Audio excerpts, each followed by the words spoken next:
Assalamualaikum warahmatullahi wabarakatuh. Kembali lagi bersama saya Isla Rizkina dari kelas 2023A, Program Studi Pendidikan Bahasa dan Sastra Indonesia, Fakultas Keguruan dan Ilmu Pendidikan Universitas Riau. Baiklah, di video sebelumnya saya sudah membahas tentang teori ekologi. Nah, di video kali ini saya akan membahas teori feminisme dan penerapannya terhadap karya sastra. Feminisme berasal dari bahasa Prancis dalam kata feminim, adalah sebuah kata sifat yang berarti kewanitaan atau untuk menunjukkan sifat perempuan. Feminisme merupakan konsep pemikiran yang menuntut adanya kesetaraan hak dan keadilan yang sama pada perempuan dengan laki-laki. Konsep ini merupakan salah satu bentuk dari emansipasi wanita di seluruh dunia.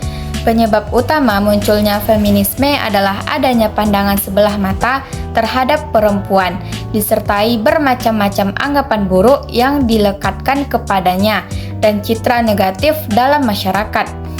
Dari pengertian tersebut, feminisme dapat diartikan adanya ketidakseimbangan antara laki-laki dan perempuan. Kedudukan dan peranan perempuan dianggap lebih rendah dari laki-laki, sehingga perempuan bergantung pada laki-laki. Oleh karena itu, kaum perempuan yakin bahwa kondisi ini dapat diubah dengan menekankan kemandirian dari diri perempuan itu sendiri. Feminisme juga merupakan bagian dari budaya serta gerakan politik yang mengubah cara perempuan berpikir dan mempengaruhi cara hidup laki-laki dan perempuan dalam mengartikan dunia. Pada abad pertengahan ke-18 merupakan titik awal sejarah feminisme. Istilah feminisme baru mulai digunakan pada akhir abad ke-19 dalam debat politik di Prancis oleh seorang perempuan yang memproklamirkan dirinya sebagai seorang feminis.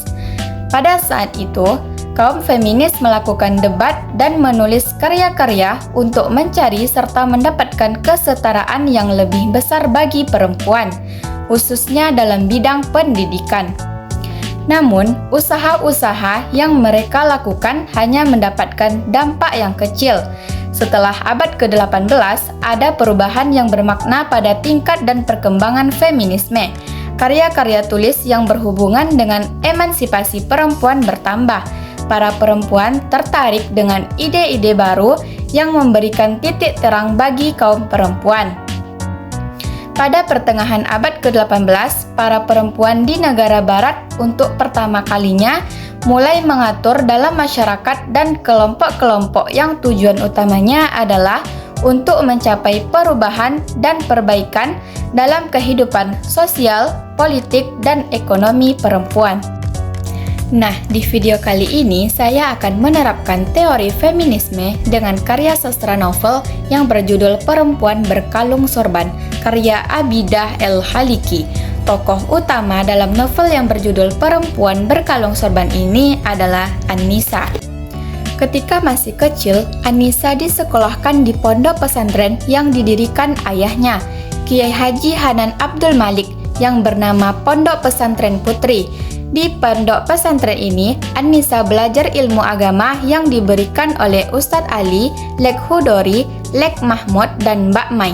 Dia harus mempelajari berbagai ilmu agama seperti fikih, hadis, nahwu shorof, dan lainnya.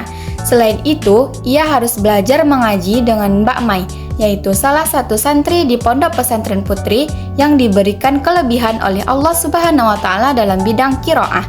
Mbak Mai menguasai irama Hayati Husaini atau Hudayfi. Sejak kecil, An-Nisa sudah menunjukkan watak penentang terhadap ketidakadilan yang terjadi antara kaum perempuan dan laki-laki. Ketidakadilan tersebut berhubungan dengan masalah keterampilan berolahraga, aktivitas kekeluargaan, bersosialisasi di luar rumah, pendidikan, menyampaikan pendapat, menjalankan syariat agama Islam, masalah hubungan suami istri, dan pekerjaan rumah tangga.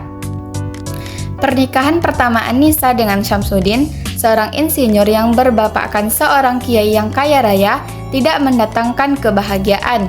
An-Nisa hanya merasakan kepahitan dan keperihan hidup selama bersama Syamsuddin. Setiap malam ia hanya menjadi budak nafsu Syamsuddin. yang sangat beringas dalam berhubungan dengan istri tanpa memperhatikan kondisi istrinya. Bahkan, kelakuan Syamsuddin dalam bergaul dengan istri seperti binatang keledai. Bersama suaminya yang kedua, Lek Hudori, An-Nisa merasakan kebahagiaan lahir batin. Ia dapat menikmati indahnya kemesraan bersama suami tercinta. Allah pun melimpahkan tambahan kebahagiaan kepada An-Nisa dengan karunia darinya seorang anak bayi cakap yang diberi nama Mahbud. Namun, kebahagiaan An-Nisa tidak berlangsung lama karena suaminya Hudori harus menghadap Allah dalam usia 30 tahun karena kecelakaan di jalan raya. Menurut aliran feminisme, novel yang berjudul Perempuan Berkalung Sorban dapat digolongkan sebagai novel yang beraliran feminisme radikal, yaitu aliran feminisme yang menyatakan bahwa keadaan biologis yang lebih tinggi akan menyebabkan laki-laki memiliki kedudukan yang lebih sehingga mereka memiliki kekuatan untuk menindas terhadap perempuan, dan laki-laki tersebut tidak menyadari kalau melakukan penindasan terhadap perempuan. Di dalam novel ini dideskripsikan bagaimana penindasan yang dilakukan oleh Syamsuddin terhadap An-Nisa, kemudian selingkuh dengan perempuan yang bernama Kalsum.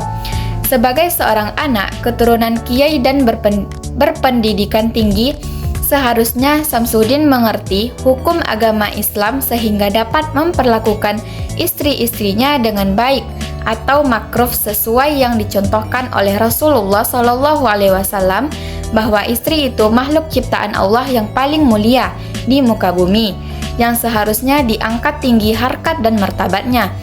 Namun, apa yang dilakukan Syamsuddin terhadap An-Nisa dan Kalsum sungguh tidak menunjukkan ciri-ciri manusia, tetapi lebih menunjukkan karakter sebagai binatang yang beringas dan brutal. Sekian video penjelasan teori feminisme dari saya. Jangan lupa like, komen, dan subscribe ya teman-teman. Mohon maaf atas segala kekurangan. Saya akhiri dengan Assalamualaikum warahmatullahi wabarakatuh.